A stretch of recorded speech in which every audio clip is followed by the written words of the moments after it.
I really appreciate it. This is really lovely. I am Rebecca Camacho, and I am, please excuse me as I look at my notes, I don't like to get names and details incorrect. I'm really excited to be able to host this event to support the launch of Christopher Robin Duncan's poems that is published by the Deadbeat Club.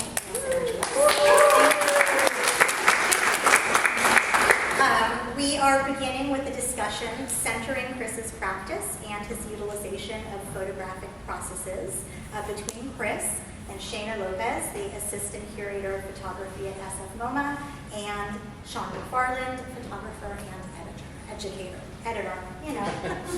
Sorry, my notes aren't working. Books will also be available after the discussion for signing and purchase. And stamping, like stamp, got a date stamp. And I am passing it on. Here we go.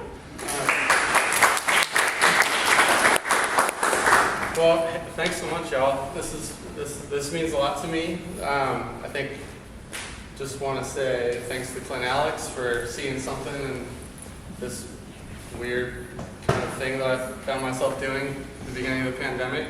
That turned into an object to hold and exist with. And thanks to Rebecca McKenzie for hosting, Dr. Shana It's okay. For being here, and Sean. Yeah, and all of you. I don't know, it just means a lot to be supported in this venture. And I think we are gonna maybe. So Sean wrote a little intro forward for the book, and we thought it would be a nice idea to begin with that, and we'll jump from there. So, yeah, here we go. Okay. Thank you, Chris. Hey. And Rebecca, and Clint, and everybody. It's nice to see familiar faces here, too. Seeing is an orbit. These photographs were made with a 35mm half-frame camera, the mechanics of which stretch space and time as a roll of 36 exposures becomes 72. Upon making one photograph, perspective shifts slightly and another is made, each frame a successive moment oriented vertically on film. They show us what we saw and allow us to imagine a second pair of eyes, maybe ours, as he shows us his world, our world. Much like encountering a rainbow, there is a deep sense of wonder in being and sharing with another person. Poems, more than comparison of moments and perspectives, an image is encountered a certain distance from the beginning, and then seemingly again the same distance from the end. A cycle of remembering, forgetting, remembering, like the circular forms of symbols, earth, sun, and moon found in his non-photographic works. This book has no end and no beginning. The pages can be reordered as our eyes become the primary observer, and with each new arrangement, new context, we are able to see our way through its world and, in a sense, our own photographs. Seeing is an orbit.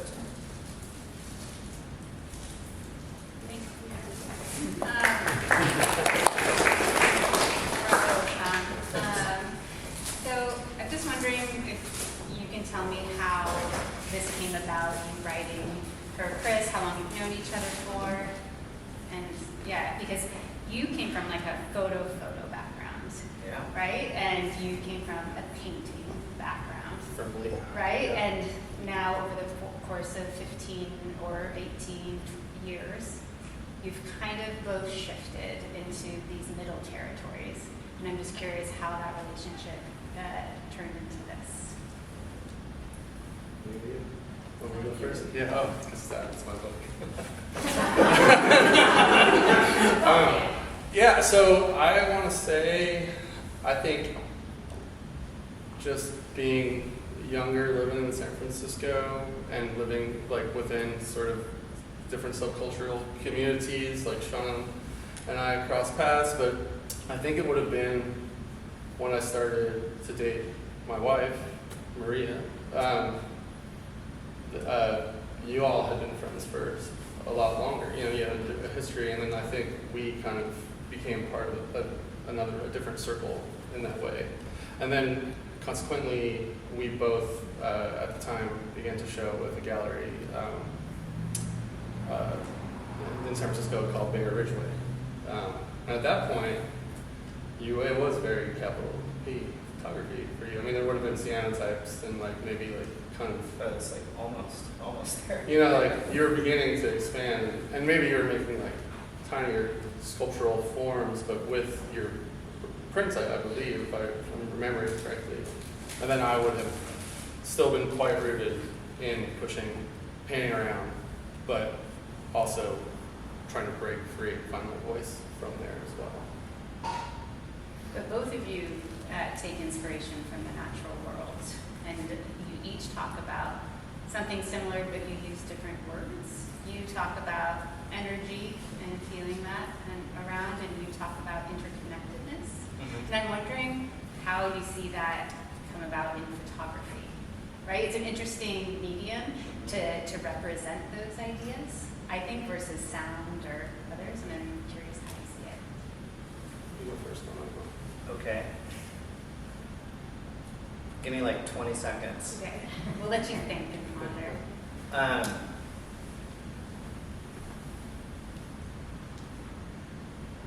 I think with Chris's book, the thing about it and the natural world and walking and language is that I give an assignment to my beginning photography students. It's written by this guy named Philip Perkis, he's a photo educator. And the assignment is to photograph a roll of film or two so that if somebody were to view the resulting photographs, they would say that the subject was light. So it kind of does something that we don't think photography normally does, which is like point at things, right? Like this is a tree, that's an ocean, that's a sunset. It makes students kind of like stop and really try to be aware of how they're being in the world and being in a space, and maybe make photographs when things feel good as opposed to making photographs of something they think looks good. And I think that's what this book does. It doesn't necessarily point so much as like make you have like more of an introspective experience into the way that photography and going on a walk and remembering and maybe sound and other senses kind of all come into play when you're looking at the pictures, making pictures. So a cynic, like a visceral type of sensory experience. Oh, absolutely. Yeah. And were you going to say synesthetic? Yes, Yeah, I was. totally. And then I was like, I'm going to bumble that word right now, so I'm going to swallow it and like let you say it. Absolutely. Yeah, absolutely. But for you, like, what does photography? How do you relate to photography? How does it like speak to this idea of energy?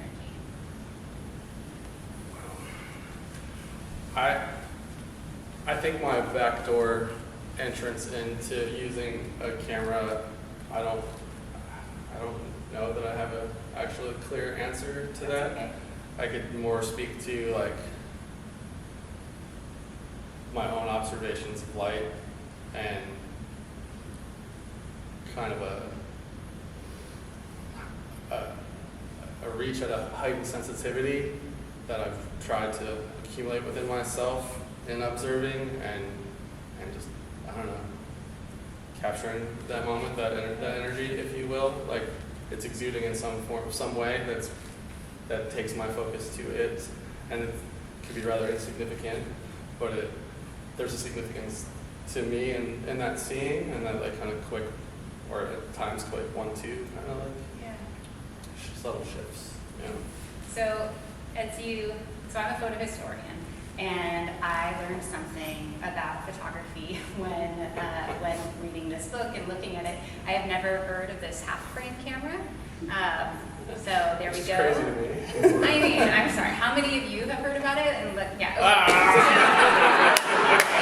Thank you. It's always a humbling experience, just like realizing how much I don't know. Thank you for the PhD. It was nothing. It was. I mean, I have to say, like, when I look at these pairings, these doublings, mirrorings, or whatever you want to call it, it just reminds me how 1 second or 10 seconds or just one shift of a step, if you move to the right, if you move to the left, how different the world looks and how perspective just changes so quickly. It's so simple, right? Like that, like if you wait 10 seconds, the light will change. But it changes everything, right? Just that one shift in tone can can bring like a new idea, a new memory, something different to the way you interpret the world. And so that's what I really loved about it. Because, you know, I think like when I first saw these, I was like, oh, it's made from a stereoscopic camera. And then I was like, oh, nope, like I'm obviously wrong, half frame camera, and then learned what it was. And he has 2 of them in his bag that he carries, in case you're worried that one breaks. Yeah, for me it was this idea that it's like almost a double, right? Sure. It's close but not quite, but so much so that it made me appreciate how much the world shifts depending on your sightline, on your perspective. And I'm wondering, like, yeah, how you feel about this doubling and why you gravitate toward doubling, and you gravitate or have gravitated toward multiplicity, right? Toward these layered pictures. So both of you kind of think through those ideas. Yeah. First. Oh, I mean, there's so much I can say about that. I mean, in thinking about doing the writing for this book, I was reminded of this book that Aspen told me about. Sorry. We're bringing you into the and I can't really remember the specific title. It's something like it's about the rainbow and wonder, and it basically talks about how and why rainbows are wonderful, or you get a sense of wonder when you're looking at them. And one of the things they discuss is that nobody can ever see the same rainbow because the perspective shift from 6 inches, if somebody's standing shoulder to shoulder with you, is just enough that like they're seeing their own. And I thought that was a really beautiful part of this book, where it's like, it was almost like that second picture that Chris took was kind of like wanting you to be there, or like a gift for you to be able to take yourself. And that was like a really nice thing as somebody who makes art about landscape with the intention of whoever's looking at it feeling like, oh my God, I'm going on the best walk right now. Which I think is what that book does, and I think that's what makes it so sweet. And I think the other thing about the half-frame camera that is powerful is that, I'm going to talk about my students again, who are the best. But when you first start to see people work with photography who have an instantaneous relationship with image, they make a photograph on their phone and they see it immediately. That's one thing. And then when you see them make a picture and then like wait 5 days and then look at it in the chemistry, like under the red light, or they go outside and they just get so surprised and so excited. You know, it's like, I think one thing about this that's so special is it reminds me of that lapse of time of making the picture, letting it sit, and then seeing it again and then resequencing it. And the book does that too, by showing it to you once, and then you walk through this world and you see it again. It's a very, very rewarding and pretty sweet. Yeah. Doubling. Yeah. Talk to us about doubling. Yeah. I think that notion of immediate sort of repetition is for me something I look like almost like a pinch of like, no, this was real. This happened. You know, it's like it's proof. You know, that like it's not just it's not as much as everything is fleeting. Like this did exist, and this is here, or that moment where the light hit or the shadow was cast. It did exist, and then to double it, it comes back to that notion of perspective and a perspective shift of like just what you kind of explained or expanded upon, like of those subtle shifts in seconds or minutes, moments, and like placement and what composition will do, and the new information that it could provide, and perhaps the generosity of that, of having two, and kind of to be able to see, to look at it and see the distinctions in each, but recognize the connection throughout is something that draws me into that like teetering into duality. And when I look at these doubles and mirrorings, it also brings me to rhythm, right? I mean, every photo book for me has a soundtrack. At least that's what I think about. Like, and I always wonder like what someone was listening to when they were sequencing a book, because they all have rhythms. And so I'm curious, like, what type of music or what? Because you are so. I mean, I also associate your work with sound and that. So I'm curious, like, were you listening to music while thinking through this, or is there like a particular kind of music that you would associate with the book? Oh man, I think I Like could write Fresh I could write a Air, novel River, on that. or- I think. What do we listen to when we were? I don't think they were listening to anything. Was it quiet? I think it was it us that- like yelling at each other. Was Trying it to prove it. So we have punk the Yeah, sound? probably. I mean, most of the time if we're in the room. I know. The We sound have of shared Echo Park. subculture. We have shared right? some cultures Yeah. for sure, but also I have a deep foot in the door for like more melancholy ambient things. Like I would say Red House Painters was probably listened to quite a bit when I made that, and I don't know. But that makes sense to me. It Like does. I actually wouldn't associate punk. Sorry, I know. I put it all the same. Like I would say like if we're listening to Lungfish or Minor Threat and then we go to a Red House Painters song, it's like all, It's comparable. Yeah. it's all Yeah. part of the same Yeah, pool. yeah, We all are just in different yeah.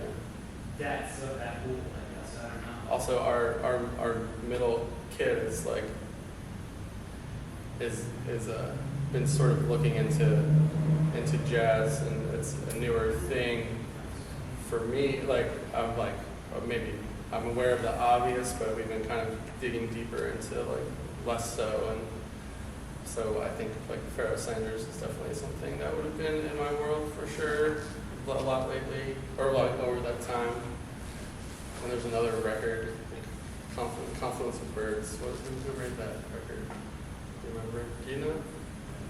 No. Anyway, But I do sense that melancholy, and maybe it's also because it's this melancholic tone. But it's like because you have these two different moments of the same thing, it just shows that nothing is ever the same, ever, right? Yeah. Because it will have a different color light, a different feel, whether it's like where you can almost feel the briskness in the photograph or the warmth of the steam in the, coming closer. It all just shows you that everything changes. And so that's why it magnifies it for me. oh, I love that. When I see that. But I guess, yeah, now I know what you listen to when you're editing. Sad guy. Sad man music, that's fine. That's okay. And what about poems? Because of course it makes me think of verses and rhythm in that way, but also language. Sure. And sometimes the failures of language. Yeah. I think much like photography that I don't know a ton about, consequently. I don't know, I'm not like super overly invested in poets either, but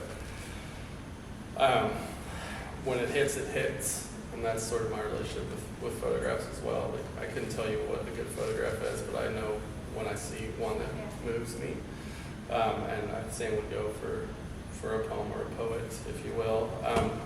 As we were kind of packaging the idea and figuring out what the concept of it was, and I believe we should probably throw Ward's name in the mix, because For sure. he Ward Long, correct? Yes. Who did the photo, kind of edited the photos, cleaned them up, and We then. did the cleaning up and made it Um, Thank you.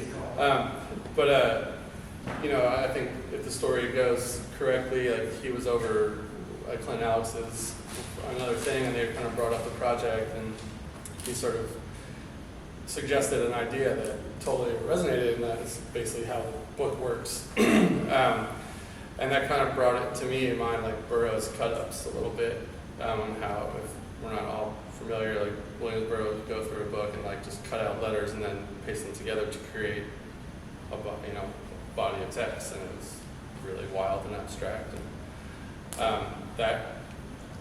and poetic, really beautiful. And I don't know, when I look at those pictures, they just felt like poems to me. I mean, there's not like a crazy answer to it outside of that. It just really, they feel like there's I agree, there's a melancholy and like almost like a moment of like a kind of a romantic is maybe too much, but there's something within them. Maybe it's just how the light moves, or the light stays, I should say. Like it's frozen light, like how it exists within the context of the two, and then how it's paired and the images are shared with one another. That it seems to me to be a poetry to them. Sean, I'm curious about you and words, and when I look at some of your collages, or I don't know, the installations and whatnot, it actually also makes me think about poetry, visual poetry, and there's definite rhythms on how you install. And I'm curious just how you think of it. Oh gosh, I didn't know I was going to be asked questions. If you're up here, it's all fair game. I know, I guess so. I guess I have to think a lot about what's the difference between, being poetic with words and being poetic without them, and how do pictures operate in a poetic way, and how do words. And I think they're much different. It's like usually a poem is an ordered thing, and you start from the beginning and you go to the end. And sometimes when they're short enough, you can see them all at once, which is pretty fantastic. Yeah. And I think what's really awesome about Chris's book is that you get a poem, but you get to rearrange it. You get the pieces, but it becomes like an infinite way of moving through this book, and that's. I know I've never actually seen. I'm sure. Obviously, I'm a horrible photo historian. I've never seen like an unbound, like a book that's purposely unbound, right? That you can then reorder, and I'm positive that there are some now that I say that out loud to an audience where they're still cool stuff. It's like what I'm being recorded. But yeah, I'm curious, how did that decision come about to keep it unbound? That would lean into, I think, Ward's suggestion of like, oh, what about, and then like when it hit and I got to just sit with it for a while and just sort of just take a deep breath and look back into all the stuff that I've done, and particularly the past 5-10 years of what I've been doing and what I've been trying to cultivate with a lot of what might seem tangential, but to me is very concise effort. It just made so much sense to me. To the generosity of it, it really hit. Oh my God! We have a thing that we built, the story that we made, the visual story together, but then whoever gets it could make their own too, and what I don't know, that's beautiful, I think. I agree, but it really does bring it back to collaboration and connecting Yes. with other people, and not putting your own narrative to it. Like, you don't force a narrative. Someone can, of course, read it with that narrative, but they can also just mix it up. Yeah, I've grown into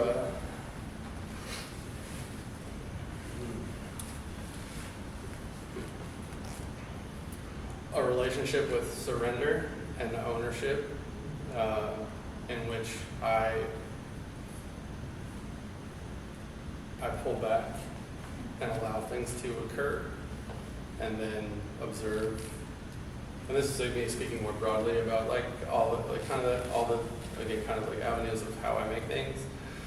With this long-term sun exposures, it's I'm nowhere near it for 6 months, and then I harvest and wash, and then I begin. I think with sonic things or sonic collaborations, it's generally improv, and there's loose structure, but then there's room for complete expansion. I don't know. I think there's always something greater than me, and that's the we, right? That's all of us, and so what that collective energy could do via either a room full of people singing and playing instruments, or someone in their book pedaling, and I wonder what that will look like. What if? That what if kind of, that's part of the magic that I've found in other places that I continue to look for throughout kind of my making. That's beautiful. I like this word, surrender. I mean, it hurts if you don't. Yeah. Life stuff. It's hard. Just surrendering to the processes and surrendering to just imperfection, to that. I'll say the broad stroke. I've realized the older I get, the less control I have. So might as well lean into that and use it. you know, like observe, pay attention, be sensitive to it, and try to find your way. I try to find my way to make out of the potential chaos of that, to try to find something beautiful to share, I guess, you know. Yeah, I think that's one of the most generous parts in the book is that you do surrender and you allow the physical rearrangement of the pages. You know, it's truly, that is the process of making meaning in this book. Is normally we make an artwork and we put it out there in the world and someone sees it and that meaning is made when they interact with the piece. But this one, you're asking people to physically do it and then have the experience not once but like every time they go through it, and that's really scary. you make something and you put it out in the world and you really want it to be this thing. You want it to be this one thing, right? And then you're not even doing that. You're going to be like, this can be a million things, like literally, because you could just reorder it and change it, and that's really wonderful. Have you ever, did you have problems sequencing the book because of that idea that it could just be reordered? No, we had a lot of fun. I think there was like really, I kind of, personally, and I mean, you could speak to this more, I feel like, okay, so Maggie and I have a press called Lancy. We make a lot of stuff for a lot of other people. We put a lot of effort into that. That's like a big part of our lives. And I'll like often make my own books or records or what have you. And I think that has sort of, in some ways, taken me out of consideration for other publishers to like make something for me, because I usually just make it myself. So frankly, when these dudes were like, hey, do you want to make it? Like, I was so psyched and so excited that I got to have this opportunity and like that. Talk about surrender. I just like, yo, you have a thing that you do. I want to be part of that. Like, I have these pictures I made, and I made them without any intention except making them because they felt right. And now you see something here, so let's go with what you see, and how do we move and ebb and flow with that. So it was pretty easy, and I entered with what I think like pretty little ego or like firm-footedness at all. It was just sort of like, it was just a conversation, and you know, we have a very deep relationship, so there's a lot of trust and a lot of care, I think, going both ways, and it just allowed for like, it just felt easy. Yeah. It was, How long have you known each other? oh God, too long. Chris officiated our wedding. That's how much. That's how important it is in our life. I mean, this whole project is a family affair. So like, but that's like a big part of Deadbeat Club in the first place. So like, we built this like relationship with, but we didn't have to build anything with Chris because it was already installed, you know. So like, we just like got to work. And so you've known about these half-frame prints. Yeah, everything that he's talked about that he made, like for fairs and like his own personals, I have. Like, I know all of this. Like I like could try to like kind of speak it. When I work on editing and stuff like that, all I'm trying to do is like channel that person. Yeah. And for Chris, it was like a no-brainer. Chris and I have very similar upbringing. We come from a very similar place. We've been in the same basements together many times. We know each other, so like it was very easy for me to be able to like just channel his vibe. I think It's really special. It That really- doesn't happen. Yeah. it should. I know it should, but you can feel that in the book, that there's not a forced affect. Like it feels humble. It feels like your vision unfiltered. Mm-hmm. There's not that layer of fakeness or anything in it. And then, how were you making these pictures? I forgot to actually ask these basic questions. Like, is it just like walking around? Is it like, were you doing them here in California? Is it elsewhere? I should have asked that in the beginning. No, I kind of just, I guess so, maybe quick, brief history. A long time ago, I was on a road trip with friends, and someone gifted me a half-frame camera, like talking like 22 years ago, and I was on this like kind of American road trip, if you will, like all across, and just took pictures with it. I don't think any of them were really good, or I can't speak to that, but I did it, and they were there, and then I never touched that camera again. And at the beginning of the pandemic, it was like cleaning out my studio or like going through my studio. Definitely don't really clean it much anymore, but like going through, and Maggie won't go I know, in I saw there. that. It was pretty funny. And I went through an old box. I'm like, oh my god, here's a couple of these pictures, and I was like, man, I loved the idea of this, and I think I loved it more now, like as a more like mature maker, if you will, like just with maybe more short-footed ideas and how it could kind of relate, and so I got one, eBay, whatever, $100, got a Olympus Pen E3, and then I never stopped. I just started started to make associations, and like a lot of it, like I'm obsessed with circles, like so I take a lot of pictures of circles, and I'm obsessed with the sun and the moon, and I like push into like what the camera would do in trying to take a picture of one or the other, and it doesn't always work. Sometimes it does, sometimes it's magic, sometimes it isn't, and like what other associations can I make, and all these kind of like just trying to find kind of connections but lacking the immediacy of like say a cell phone camera. There's probably 25,000 pictures on my phone, but there might as well be none, because at this point I don't even know what they are. Like I don't even look at them, but there's something about the time passing and the processes of getting a print made that felt, it might sound obvious to photo makers here, but like, I don't know, it felt new to me. Like it was a nice deep breath of like, oh, you can't have this right away.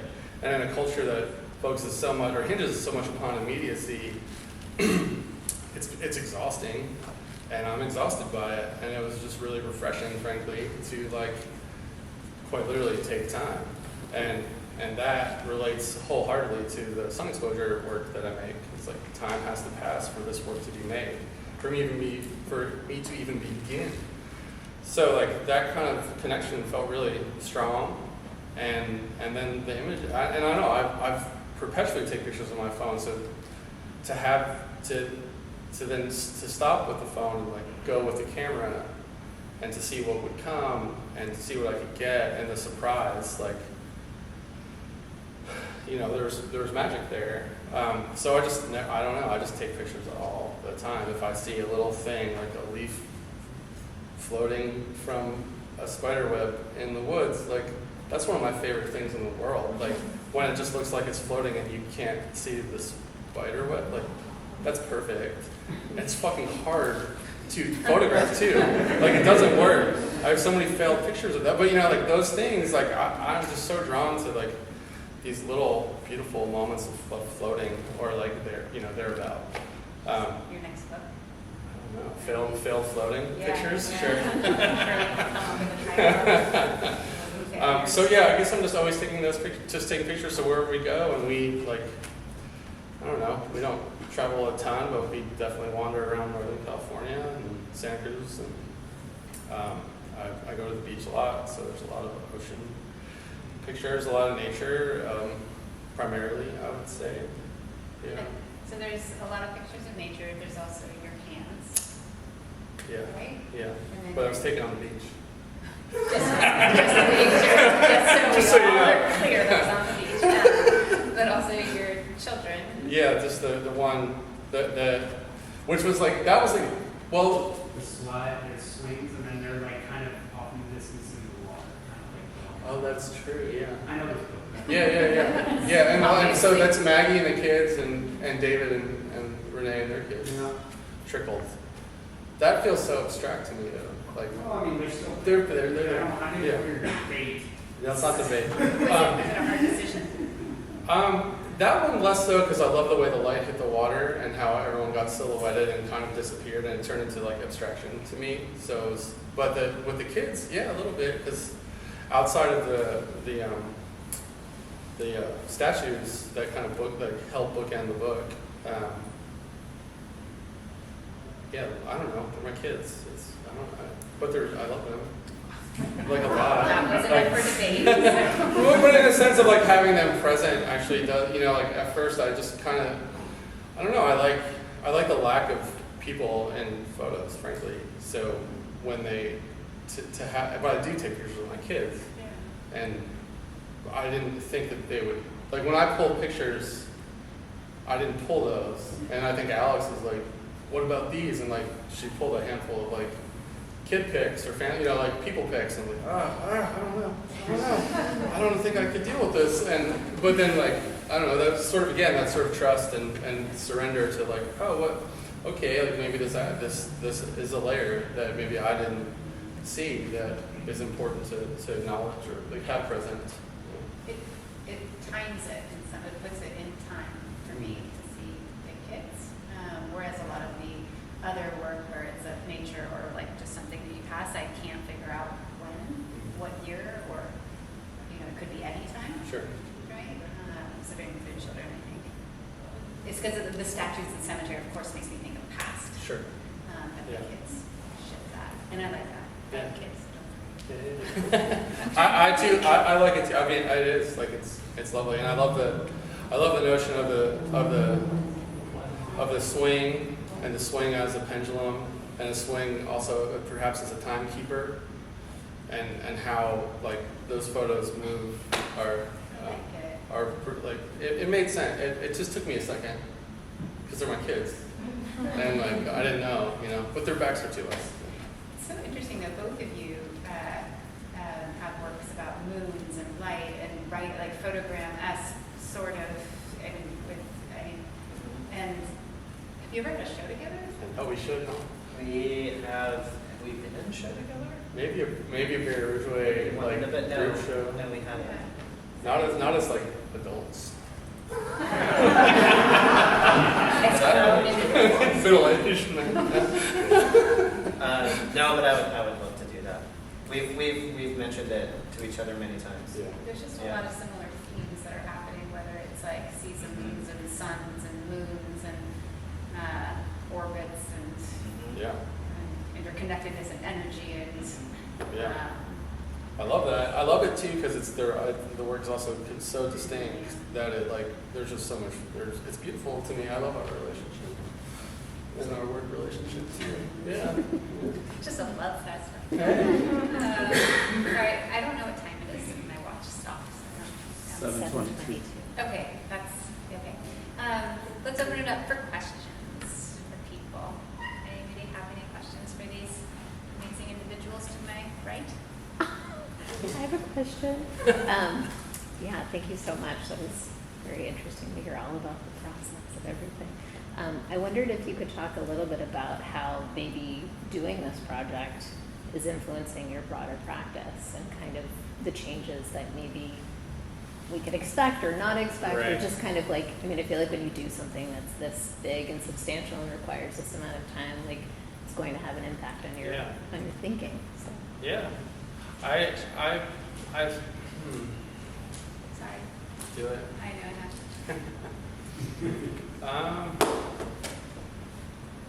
Well, I'm still making these pictures and still following this path. Still really has the two cameras in his back Yeah, today. it's how it continues.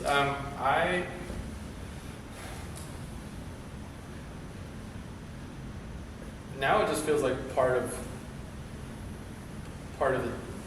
my gesture, and it's another gesture to how they might.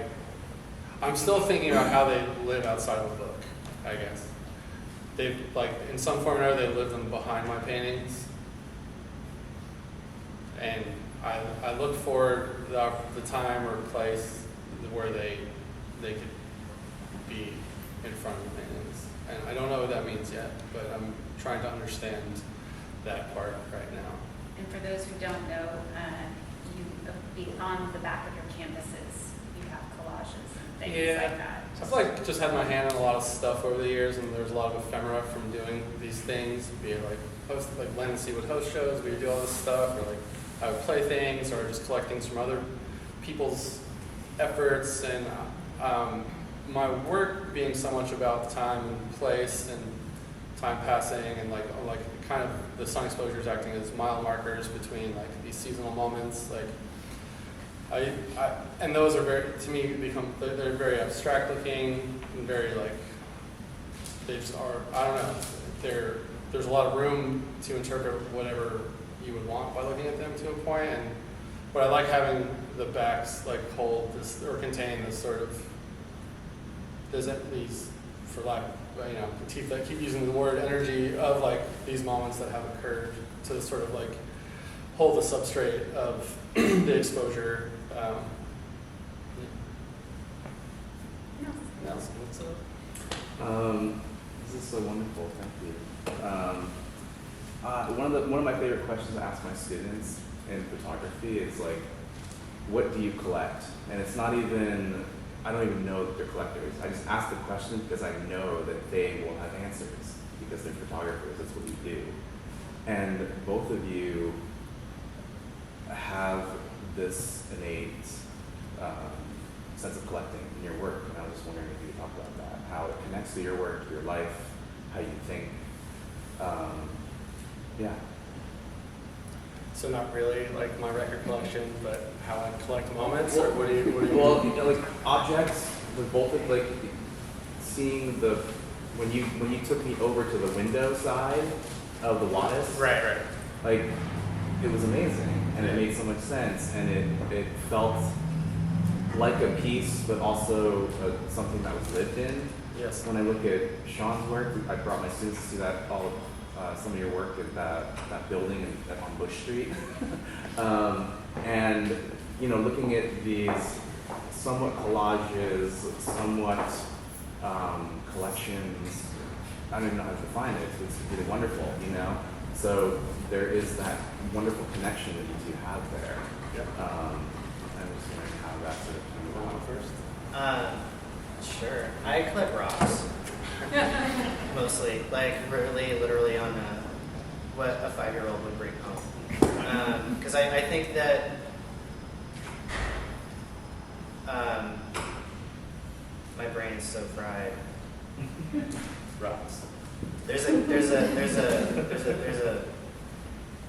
I think his title is he's like an ethnobotanist, and his name is Gary Nablum, and he writes a lot of books about kind of reintroducing agricultural practices in places where it's been destroyed. And anyway, he wrote about what happens when adults take their kids to the Grand Canyon and the adults get out of the car and they take a photograph of like this vista, right? But that's so ridiculous because it's not a place they're actually going. It just remains an abstract picture, and the kids get out of the car and they start playing in the dirt. It's like that to me is where collecting or being an artist or even being a photographer becomes really important and really rich. But in collecting and thinking about Chris's work, what I was thinking about is Chris makes music, Chris makes photographs, music records sound, photographs record light, and Chris keeps talking about all this energy, and it's like just the two make this really nice combination. So that might be the thing that you're collecting, maybe you're not even knowing it. Yeah. Things that hold knowledge. Yeah. I too collect rocks, particularly with my children. I would say that they are like, so my oldest is 20, and the youngest just turned 7. Like, so I've had roughly 20 years of seeing through new eyes, and I've stayed there. I've never want to leave, and it's watching Aya, my oldest, figure out where shadows came from for the first time is forever etched in me. I was there, and they saw, like, fuck, that's it. So rocks, shells, feathers, bones, much to Maggie's dismay, and then, books and records. So, yeah. That's a really good question. Steal that. Any other questions?